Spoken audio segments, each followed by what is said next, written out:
All right, excellent afternoon to all those who are just tuning in, watching me across the state in Nigeria. They say integrity is the foundation on which credibility and of course accountability are built on. Without integrity, public officers may not be trusted to act in the best interest of the community that they serve. And of course, without accountability, there is no way to ensure that they are held responsible for their action. Again, I say welcome to another interesting episode of Real Talk. I remain your founder and convener of this platform. My name is Kike Atanda-Owo. Do not worry for all those who are actually looking for change of name. All right, so on this day in history segment is one of the segments that I actually look forward to on this platform because it reminds us of what legacy we are leaving behind. Exactly in 1983, about 700,000 Ghanaians were reported to have been, expelled from Nigeria. That's what to use, during President Shehu Shagari's tenure. And let's listen more to hear more on this day in history segment. Stay with us, we'll be right back.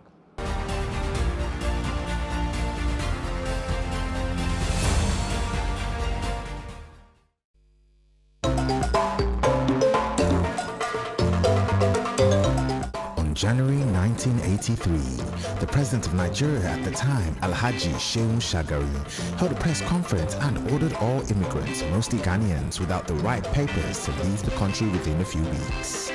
Most of the Ghanaians hurriedly packed their belongings in a big silk bag and red blue stripes, hence the name for the popular Ghana Must Go bag was born.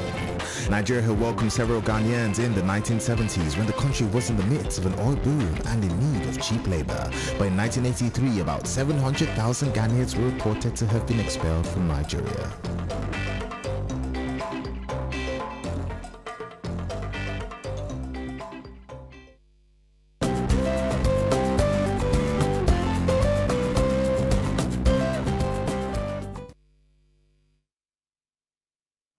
All right, many thanks for staying with us on this the initial segment. For me, I would like to refer to it as the exodus that ran till the early 90s. And I remember, having Ghanaian teachers at my school at the time. However, a good message for me for this on this the initial segment today is the fact that, they took the opportunity, used it to build their country, their nation. However, they may not be larger than us in population, but they are doing better than us in statistics. And I'm asking myself, what lessons can we pick from the Ghanaians today with all the challenges that was thrown at them, with all expelling them, for lack of a better word right now? We have seen how they've been able to better their country in terms of infrastructure and so many other things. Hey, I hope our leaders are actually paying attention to what they're leaving behind in terms of legacy. Let's take a quick break from our let's take a quick message from our sponsors. Stay with us, we'll be right back.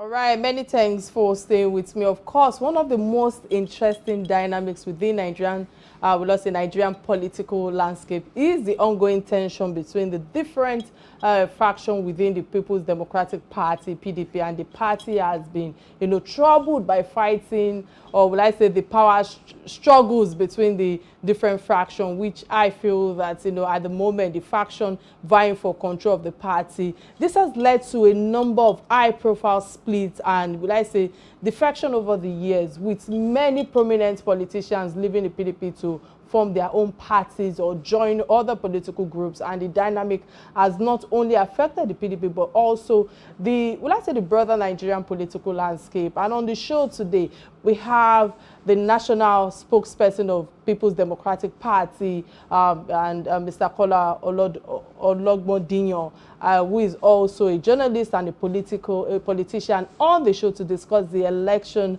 campaign, and of course the in-party affairs in the build-up to the general election. I think before we dive straight, or before we connect to our guests via Abuja, it's just unfortunate that all of this is happening. We've seen all sorts that has been happening in the political scene. We've seen how Festus Keyamo have actually given people 24 hours and the likes and all of that. There are quite a number of reactions to this. And we've seen how, Dino Melaye to have come out to actually defend his own principle and all of that. So, and we've also seen how the Labour Party presidential candidate, what's it called, Peter Obi also go to Chatham House and the like. I have different reactions to that if you ask me, but I'm not going to be diving straight to that. But I think it's important for us to quickly connect to our guests right now. Mr. Kola Ologbondiyan, are you there now? All right, so while we're still trying to reconnect to our guests, I think it's important for us to go on a quick break and get the message from our sponsors. Please stay with us. We'll be right back.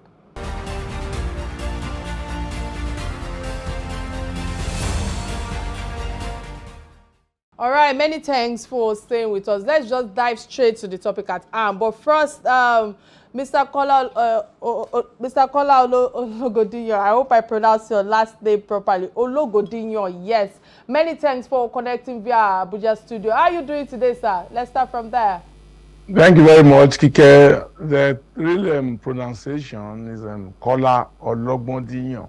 Ologbondiyan. Many thanks, many thanks for that, Ologbondiyan. All right, it's a pleasure to have you on Real Talk with Kike show today. Let's just go straight to the topic at hand, because as far as I'm concerned, if you heard my opening, I was talking about the different troubled sea that is ongoing at the moment, and the factions in the PDP campaign are already a thorn in the flesh of this party. If you ask me, I'm talking about PDP now. It started from Wike, whose action hasn't stopped sabotaging Atiku's candidacy.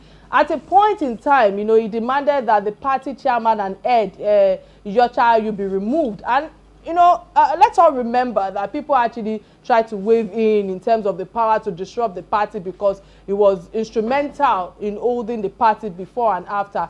I must ask you today, how has it been in terms of resolution or being able to resolve the challenges? I like to call problem challenges. How have you been able to resolve it thus far?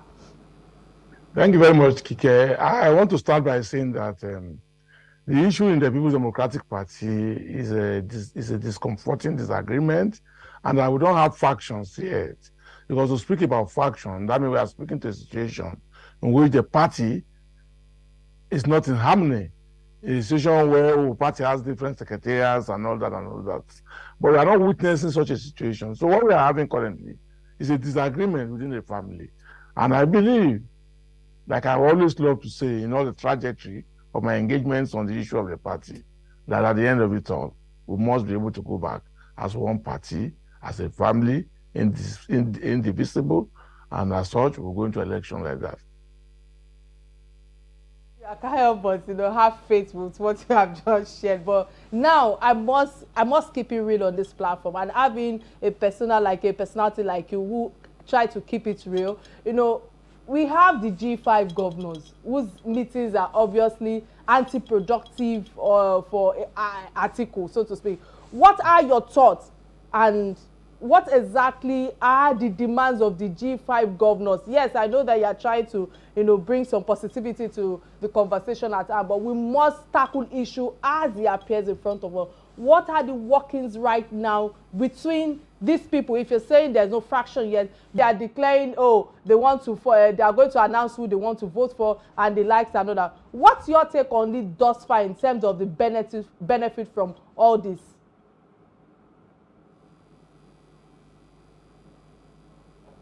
Are you there? Can you hear me? All right, I think let's go on a quick break again and try to reconnect. Okay, are you there now? Yes, can you hear me? Yeah, fantastic. I can hear you. So I want okay. to yeah, go ahead. Go ahead, sir. Okay, in terms of benefits, you can't speak to benefits in respect of the People's Democratic Party, okay, because this is a disagreement. However, in terms of whether our governors have, because they are our governors, they were elected on the platform of our party, and even as you and I are talking presently, none of them has pronounced membership of any other political party. So as far as we are concerned, they remain our governors, but we agree that there are disagreements within. And I'm also aware from my own position that there are efforts at various levels to reconcile. I remember even the governors in question have declared that they are prepared for reconciliation. And the candidates too, as well as the party, have said that, on that side, they are ready for reconciliation. So for us, we are waiting for that time when that reconciliation will be agreed to. I hear you, but let me try and quote one of our media print organization, I think Vanguard to be precise, because they actually stated that the former governor of Katsina State, I hope I pronounced that properly, Katsina State, and leader of the People's Democratic Party PDP in the state has been at loggerheads for some times now with other fraction. You don't want to call it fraction, but for lack of a better word right now, fraction of the party. And this is according to Vanguard News. So it's like he almost boycotted the rally in the States in December. No. Run us through the inner workings of the PDP right now, because I cannot have someone like you and not actually ask for insight. So what fractions are there, and what are the dispute resolution mechanism for the party? Because even though, yes, you have established the fact that there are challenges at the moment, there are issues, there are truly, if you ask me, I just feel that, there are truly more than what meets the eye in the PDP camp right now with all that is going on, and the fact that the G5 have actually come to disrupt the political scene for PDP. That's my take on this. What's your take on it? Well, let me start by telling you, and through you telling Nigerians, that from reports that I have, and from the readings that I have done in the public space too, that the former governor of Katsina State, His Excellency Governor Shema, did not boycott the rally, the state rally, on account of issues concerning the disagreements of G5. I don't believe that. I don't want to hold on to that, because I am aware that the former chairman of the party in the state, who is also a House of Representative candidate in this election, led those who were disagreeing within the state, who didn't participate in that rally, on another rally where they declared support and campaigned for Atiku Abubakar. You see, Kike, I want you to understand how politics run. For instance, in some states, there will be disagreements, just like we have disagreement now at the national level. And the issue in contention may be in some states on the choice of candidates, just as we have disagreement at the national level on the demand by some of our governors that the national chairman of the party should resign. You see, such disagreements are bound in every political space. But what's important is resolving these issues. And I've said this clearly and unambiguously too, that we are confident that we are going to resolve these issues ahead of the election. Resolving these issues ahead of the election, what has been trending in our socials in the last 24 hours is the fact that APC has actually petitioned the EFCC and the ICPC to arrest Alhaji Atiku Abubakar within 72 hours after the whistleblower, so to say, Michael Achimogwe, who gave Nigerians a shocking revelation at the nick of the Nigerian election. I must ask you, for someone who keeps it real, how is your party reacting to this in the last 24 hours? And what public statement has been made, or what clarification are ongoing at the moment? Well, let me start by saying, Kike, that the issue of allegation of corruption is nothing strange as far as the People's Democratic Party is concerned.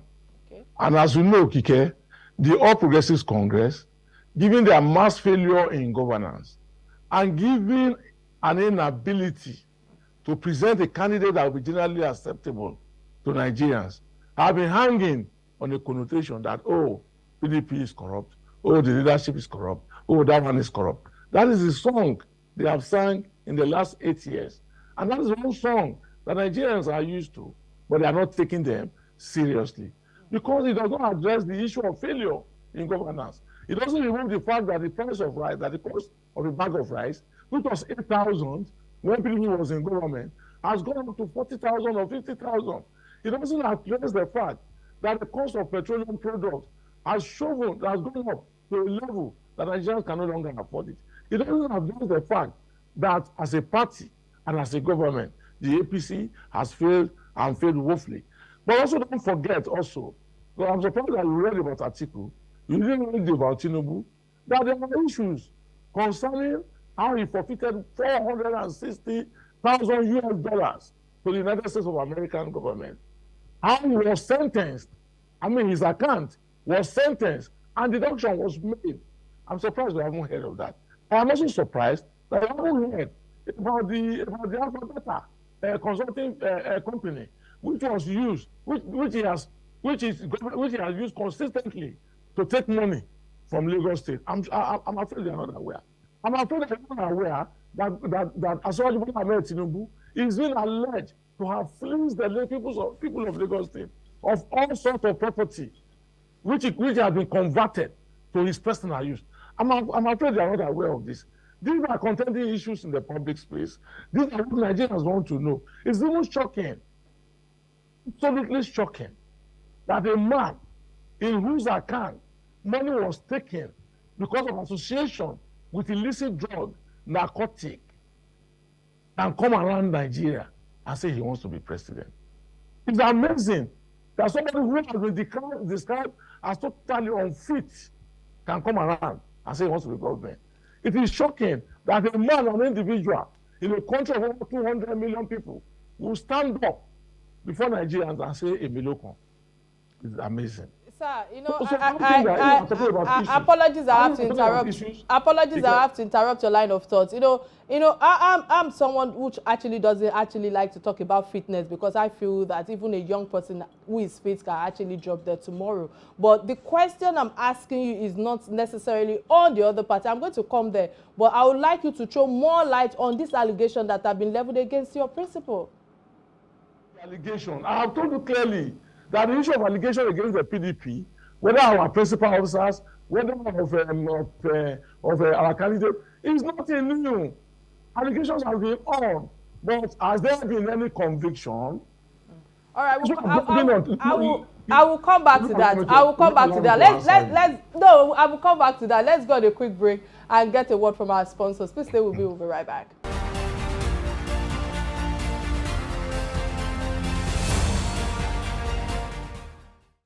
All right, glad to know you're still right there with us. In case you just joined the show, today's conversation is around hottest political issues that is going on in the socials. And today I have been with a special guest, the national spokesperson for the People's Democratic Party in Nigeria, who has been, sharing more light or shedding more light on the recent news and, of course, this scandal surrounding the presidential candidate Alhaji Atiku Abubakar.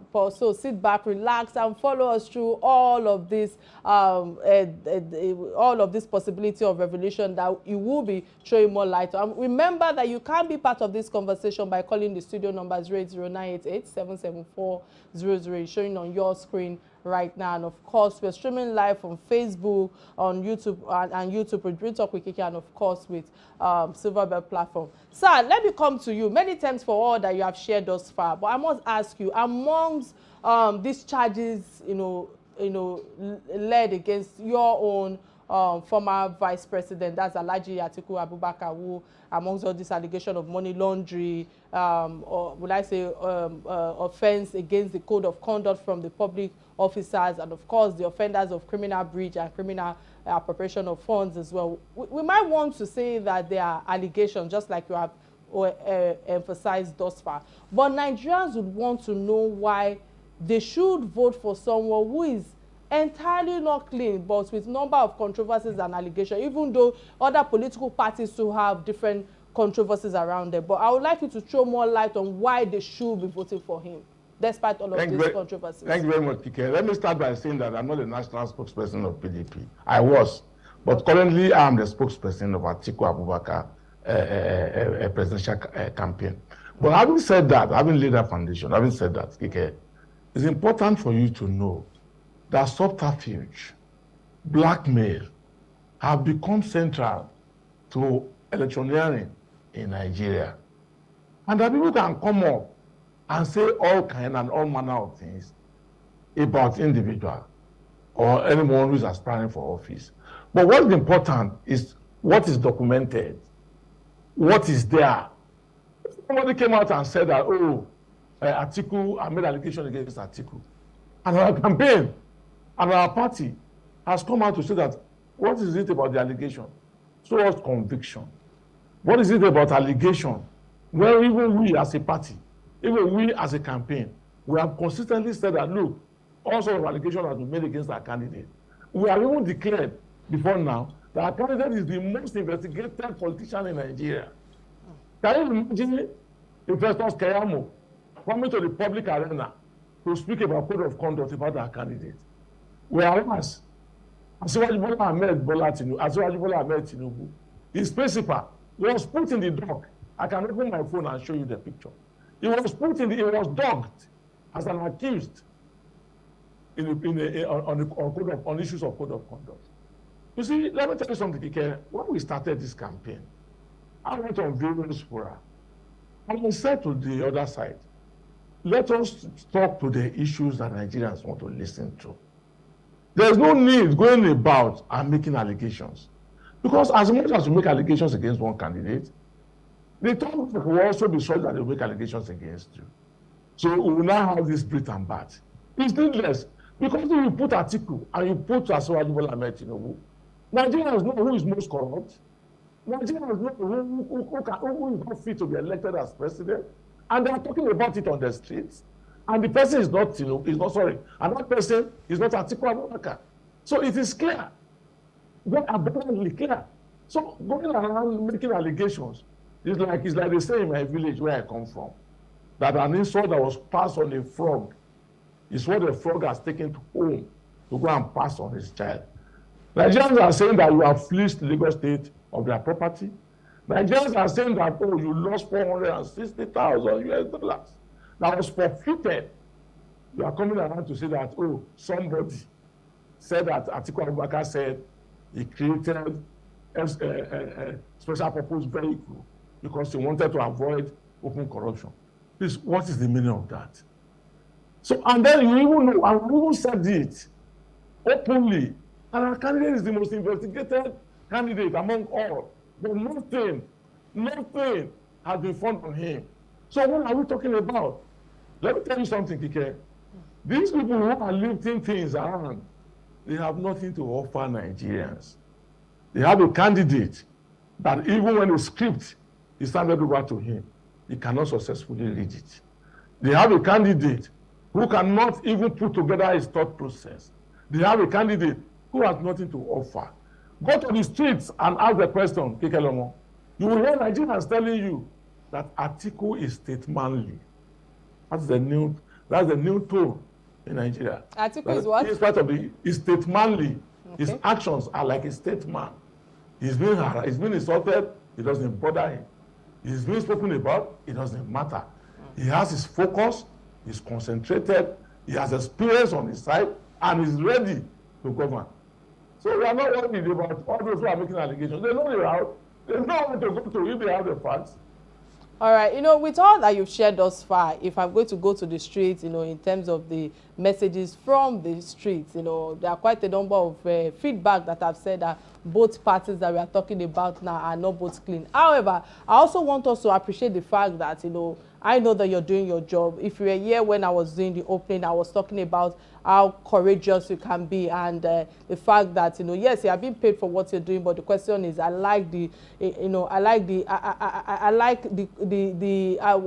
lack of a better word now, I like how knowledgeable you are, because anytime you are being, brought to fall, you come with statistics that are real, that can be fast-tracked.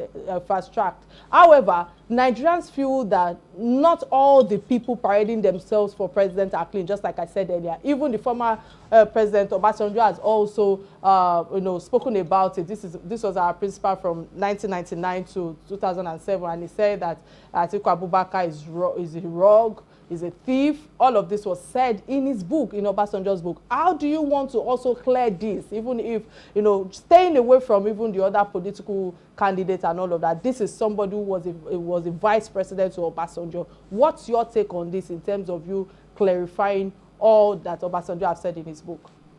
If I'm permitted to ask you a question, which I'm not permitted because you brought me here and you are the one that can question me, I would have asked you that if somebody says something about you 10 years ago, or let's even abridge and say somebody said something about you 5 years ago, but this year said a new thing, which one do you think the society will go with? It depends on the angle that those who are going to judge it are coming from. We are talking about what Obasanjo wrote in a book. Did you listen to Obasanjo when he endorsed Atiku Abubakar in 2019 and spoke to his capacity in governance and spoke to his strength of character in bringing people together and spoke to how he will unite the country and said that he has a way with business and as such he can improve on the economy? And also, I'm paraphrasing Obasanjo, and also said that given his strength of character, given his wealth of friendship, that he will be able to provide a foreign direction in which Nigeria will be respected. Did you hear that? Look, I have a boss who once told me that if you want to hear good thing about him, you know where to go. And if you want to hear bad thing about him, you know those who will go and meet. As far as we are concerned, what Obasanjo said ahead of the 2019 election supersedes whatever animosity that led him to write what he wrote in my watch. So as far as we are concerned, we are not bothered about that.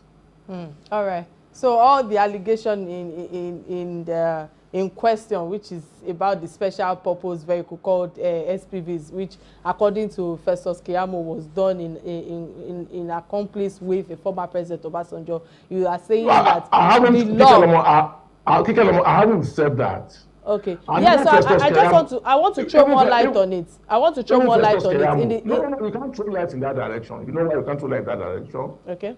Because you are saying that what I said. What I said is very clear. What Mr. Keyamo came out to say is according to his wings, and the wings the person is alluding to has already been described as a blackmailer. So I will not come and sit down here.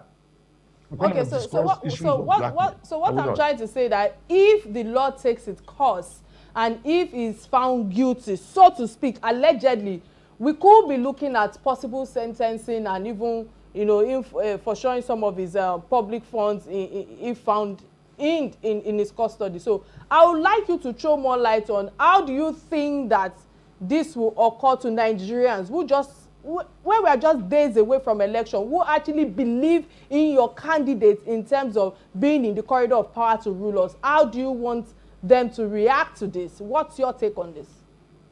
Kike, let me start by saying that the choice of word "if" is not applicable to me, and it's not applicable to the party, and it's not applicable to the candidate. Okay. In the People's Democratic Party and the Atiku campaign, we work to reality. We speak to realities. Okay. We don't speak on hypotheses. Okay. So if it's hypothetical, so we are not interested. But having laid that foundation, having said that, okay, it is clear that Nigerians know whom they want. Nigerians know that the only person who has got the experience. Nigerians know that the only candidate who is speaking realistically to the issues confronting our nation is Atiku Abubakar. Nigerians know that it's Atiku Abubakar whose dreams, whose aspirations suit the purpose. Nigerians know that after 2015, when they lifted the oil and lifted the water, they know which is heavier. It is clear to the average Nigerian out there that APC does not bring any good life to the people. And that the only party in whose tenure they had a good life was during the PDP's administration. And as such, Nigerians out there are rallying with the People's Democratic Party and its candidate, Atiku Abubakar. And they are not going to run away from it until February 25th, when they will come and vote for Atiku Abubakar. For that insight, I think I would like to ask you this because, you know, earlier in one of your submissions, you were talking about the figures in terms of the allegations against APC. You know, many might want to see this as a comeback from APC, given the last saga that was melted out to their presidential candidate on allegation of money laundering, drug cartel running, and so on. You know, you've mentioned a few earlier during your submission, which all of this took place in the US. And I would like to ask you, were you expecting this allegation right now because of what has been melted to them? Because a lot of people were actually thinking of, okay, very soon they will actually dig up something against other political parties. We've seen all that has been going on in the social media for some days. So how is your party, you know, reacting to the counter strategy by the APC to demarket or debrand your candidate for as in few days away from the election, because I feel that it's important for us to actually try to, you know, convince, that's my word now, convince those who are watching us right now who genuinely want to vote for your candidate. Well, Kike, let me say clearly that Atiku Abubakar is like the Rock of Gibraltar. Okay. No storm can displace him. Okay. No blackmail will move him. And Nigerians already know that. And that's why they have a preference in him. He's got the experience. He's been in the villa as vice president for a period of 8 years, during which Nigerians know that life was better. So that somebody is coming from the street to come and blackmail him, it will have no impact. And as I speak, have you heard anybody coming out to say that, oh, on account of the lies that were told, on account of the subterfuge, on account of the blackmail, they are not supporting Atiku Abubakar again? You won't hear that. But go and check the record of Remembrance in the social media space.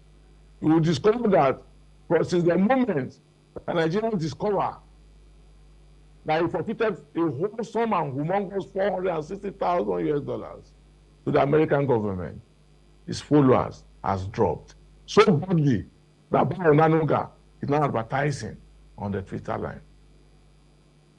All right. Many thanks again for that. I think before I wrap up this segment, I would like to ask you, if your candidate is being elected as the next president, how do you think that you might be able to tackle the debt, you know, the inflation? We have over 77.77 trillion naira debt on our head right now. And of course, we know that fuel subsidy is another challenge at the moment. It took me quite a while to get to the studio, leaving my office to be here today. How do you think your candidate will be able to, you know, revive us in terms of a visionary leader that everybody has been craving for, to be able to bring us out of this debt and the mess that we found ourselves?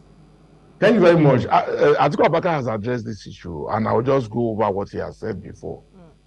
You remember that when they came in 1999 with President Obasanjo, they went around the world and looked for debt relief, debt rescheduling, and all that and all that.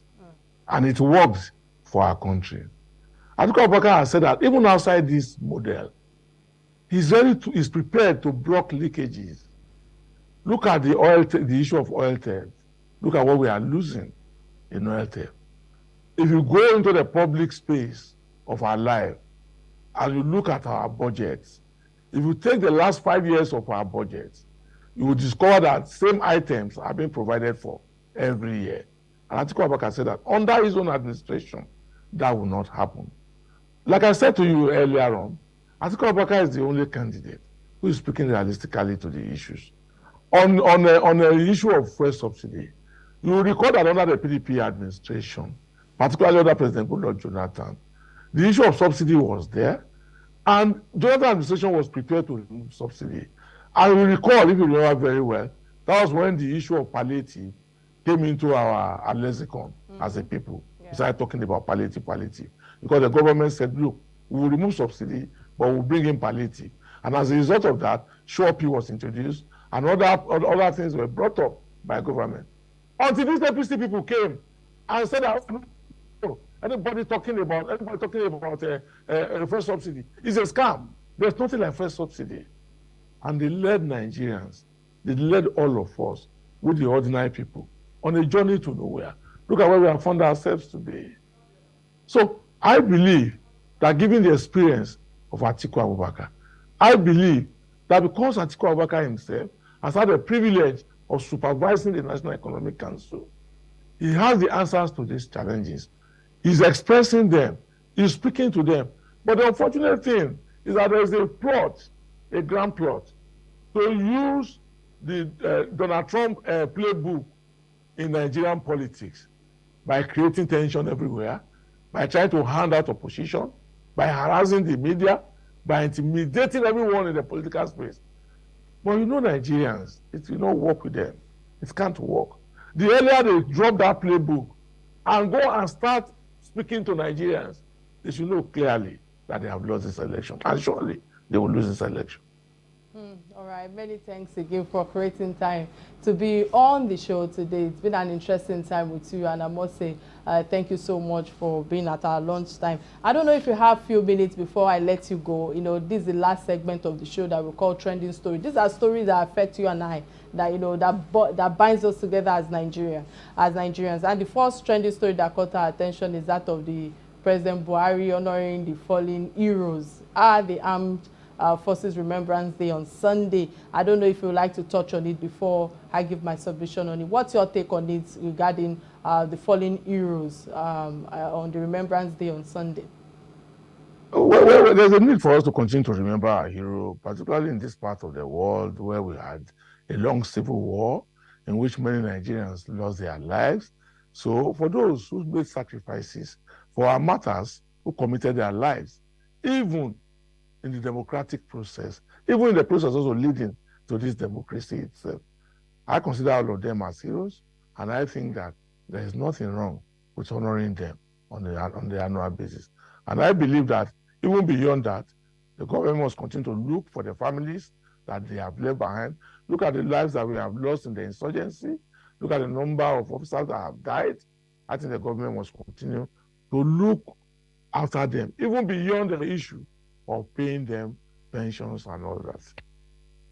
Thanks for that. And I like the part where you spoke about, or you touched on, looking for the families of the fallen heroes, because also I just feel this is also an opportunity in terms of, you know, expressing gratitude to the armed forces, and of course the government has also made effort to improve the welfare of the military personnel, you know, and their families, which is commendable. But quite a number of reactions have been on social in terms of some of the family members are yet to be found, just like you've mentioned. So overall, I just feel that President Muhammadu Buhari should continue to, honor the fallen heroes of the Nigerian Armed Forces on the annual Remembrance Day, which serves as a powerful reminder of the sacrifice made by these brave men and women, and of course the importance of remembering and honoring their services to the nation. And this day also was just a day of remembrance in terms of Martin Luther King, in terms of his service, in terms of what he was able to impact the society globally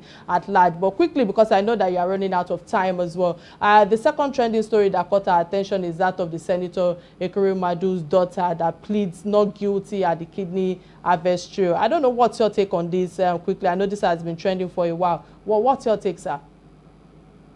Well, I can clearly say that I'm personally involved in the Ekweremadu matter, because Ekweremadu has been a benefactor, he's been a friend, he's somebody that I work closely with, and I want to leave it at that.